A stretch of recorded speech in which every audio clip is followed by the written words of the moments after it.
This is just a little updated tutorial on Tyler's last words, because my first tutorial I showed you how to play it in drop D, which I thought was right at the time, but I saw another guy playing it. I'll link him in the description, and I believe that's the real right way to play it.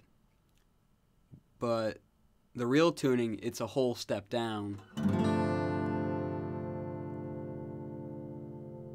So it starts off on E. I'm only making this tutorial, by the way, because the guy I learned it from didn't exactly explain it the best. He just kind of showed you where to put the fingers. So I want to do a bit more of an explanation, I guess. So new people might have difficulties with that, but it's a whole step down, and it starts off on E minor, which is 2nd fret on the A, 2nd fret on the D, and everything else open. And then it goes to A minor, which you just take these two fingers. Use your middle finger and your ring finger for this. So that way you can just move this group down one string. So now your 2nd fret on the D and the G string. And then you just put your pointer finger down on the 1st fret of the B. And then that's A minor. That's the 2nd chord. And 3rd chord, you take your ring finger, you pick it up, put it on the 3rd fret on the A, and then that's C. And this last chord, it's a little strange. This is the first time I've seen it, but this is how the guy I learned it from did it, and it sounds right to me. So you move, you can pick up your pointer finger.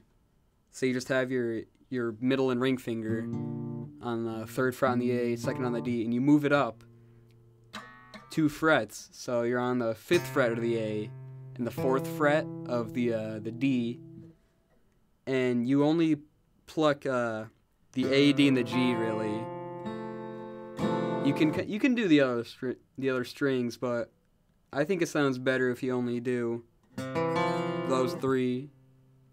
But yeah, it might be a little tough to do that stretch. It's a 5, 4, and 2. It starts off like this, and like halfway through that chord, he puts his finger down on the 2nd fret on the G. It's a bit of a tough stretch, but it's not terrible. If you have that much of a tough time playing it, I guess you could use your pinky and your ring finger and then the pointer finger. But yeah, so just once again, starts off on E minor, A minor, C, slide it up. So he's plucking these top 3 or 4, however, whatever you want to do. He's plucking it open, and like halfway through, you push down on the 2nd fret on the G. So, and then just keep on repeating that, you know.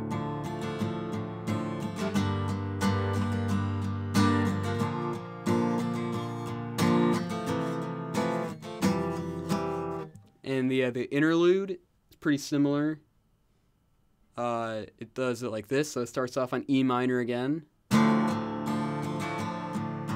up to A minor, then F.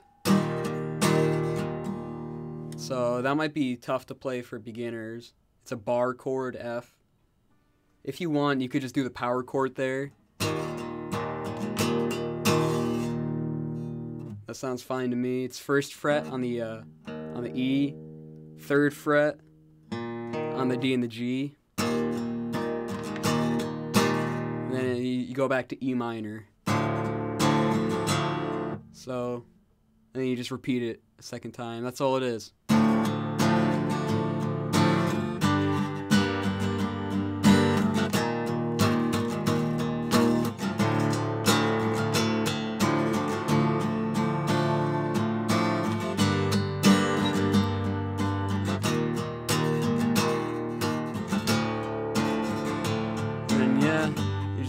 Yeah, in the outro, you just It's the main riff, main lick, whatever you want to call it.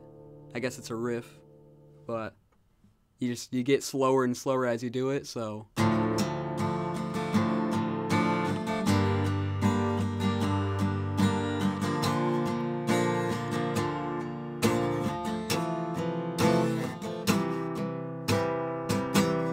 And then the last chord is just E minor, and you strum all the way through.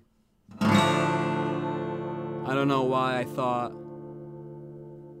it wasn't all the way through the first time, but to me this is way more accurate, and I feel a lot better having a more accurate tutorial online than my incorrect tutorial. It's not incorrect, but I don't know. I think this is the more correct way to play it, but yeah, that's it. Hope you guys liked it.